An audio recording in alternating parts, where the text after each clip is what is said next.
short introduction. As I said before, I'm a movie producer located in Hollywood. I produced movies since 25 years, but I also invested into AI already in 2017.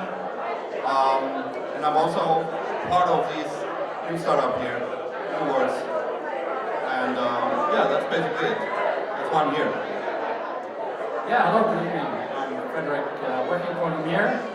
We are a Web3/movie company giving movie companies and artists access to Web3 and all that comes with it, so NFTs, Metaverse, and so forth.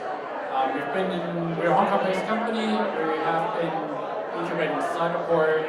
We're supported by Animoca Brands, so we went through their Launchpad Metaverse program successfully, and we're right now in the process of gearing up for Cannes. So Cannes is the next big event for us. I was there. Yes, we're going to be there again. I hope a lot of you are going to be there. We are partly a French company, thanks to our founder Patrice Pujol. And in Cannes, we're going to present our next film project, which is a very impactful NFT project that we work on.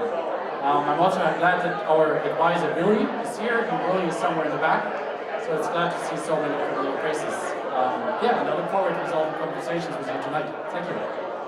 All right, good evening, Hong Kong. Good evening, Muverse fans. Good evening, Syndicate fans. My name's Jaysen, and I work very closely with Albert on our fund. It's the Hollywood Web3 Investment LPF. We invest in technology, Web3, as well as entertainment. So we are trying to bridge all of these different gaps as well, too. Our flagship product is called H3 Entertainment, which we are trying to break the barriers between IP as well as fans. We are trying to create community and collaboration by bridging Hollywood as well as our fans. So, in a nutshell, that's my plug. Thank you, Jaysen. Hi everybody, I am Bowie, based out of Hong Kong. Welcome, if you are from overseas, welcome to Hong Kong. I wear two hats. One, I'm a venture investor, do direct investment or indirect. So directly I run Mage Hole. Along with my husband, we do a lot of direct investment to technology-driven startups. Indirectly, I'm a partner of a Web3 focused VC fund called True Global Ventures. Fund have invested in Animoca Brands and Sandbox. That was many years ago. And I'm also a venture builder, so I do a lot of venture building activities, including events and conferences in Hong Kong and advisory. So glad to be here. Thank you, Albert, for the kind invitation. Pleasure is mine. Again, I'm Albert here, the black sheep of the gang over here. I need to say thank you to all my panelists over here.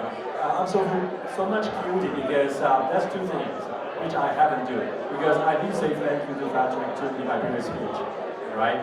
He is like my teacher, sharing knowledge about films and movies and entertainment. Please help me to give a big applause to him again, all right? I miss him now, and I feel really guilty. So I'm not only a bad guy who always give the best speech, but I'm also a bad panelist too. So I choose the evil jobs over here as a moderator. As a moderator, you don't need to do anything, just read out the questions and let the panelists to go through all of it. So why not we start the lady first, all right? So yeah, I have to read the script. Now, Bowie. Again, last week we have prepared for not only for Hong Kong landscape, we have been preparing for a while, okay? So, let me know. Would you mind discuss and tell me your outlook on the landscape of crypto? So, roughly in Hong Kong, to share your thoughts. Yeah, sure. I think it's good. If you talk about the landscape, it's important to get to know what actually happened in 2021 and 22. So 21 and 22, we have the era of NFT and Metaverse, right? So I guess lots of scammy projects also pop up during that time, waste a lot of money. We see a lot of record-breaking moment with all these NFT sales. During that time, I think in 2022, we have two disasters happen, right? Luna, Terra, that was first half of the year. Second half, we have FTX crash. I think immediately wipe out the entire industry. And that this nice to us to have the crypto winter.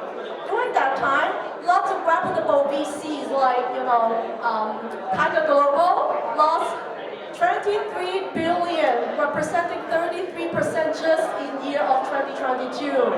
Sequoia Capital lost about 214 million just for the FTX deal. So I think it was a disaster in 2022 when we closed down the year.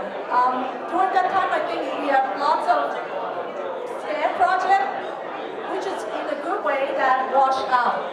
I think the market had lots of correction moment, but at the same time in Hong Kong, back in October and November, Security Future Commission (SFC) made the amendment announcement, and they wanted to look into regulating the retail space for the digital asset.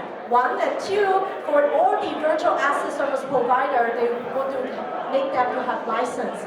It was supposed to be effective March 1st, but then they postponed to June 1st. So I think these, we've been talking about taking out the vaccine, the COVID vaccine, but this one definitely is the biggest booster shot for Hong Kong and send a really great message to the whole entire ecosystem, because we mean business.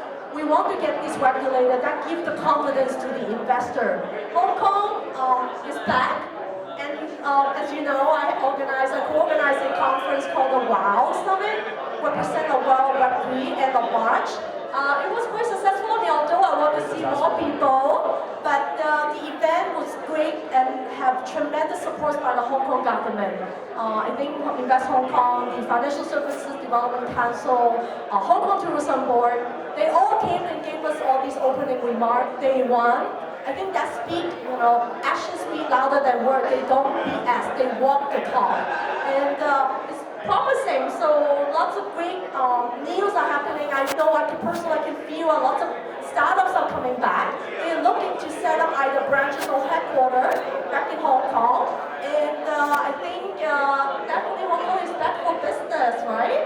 Right, okay. Well, thank you for both sharing your positive insight about Hong Kong. But to be honest, I think for the FTA cases, wash away 20% of my portfolio. All right?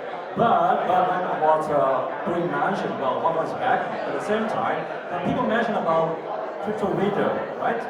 I think during the last 2 years or 3 years, we are facing an ice age of listed equities. So what will you do? I would rather still invest in crypto assets, even though it's winter time, still it's springtime. If we are being stuck in the ice age of listed equities, we never know when we will be coming back, right? So buy low, okay, sell high, it doesn't matter. I do think that I can get that by 20%. Now, thank you for sharing, Bowie. Okay. So the second one, Jaysen, right? So this handsome young man, please tell me your US perspective. Why did your team choose Hong Kong? Yeah, I think that Bowie summed it up perfectly. In this space, I think a lot of people think that it's very scammy. We don't want regulation, but that is actually not true. Just like what Kim Young was saying too, we want sensible, strategic, as well as sexy regulation too. So I think that he was very modest about Hong Kong. Oh yes, we're attracting, but it really is a sexy time right now, because Hong Kong, Dubai, is a place where there is strategic as well as sensible regulation. So why our team chose to come here to Hong Kong is because in the US, it's very reactive right now. The SEC, Gary Gensler, is taking a hammer and smashing everything.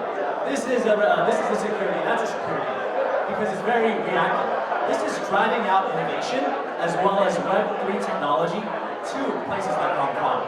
So just like what Albert was saying, it took, and you had 3 weeks to get this up, and we also made the decision very quickly that Hong Kong is a place, Dubai is a place, Singapore is a place too. So I think that really the US will get left behind in this technology. Now for those of you not in this industry, it's like, oh,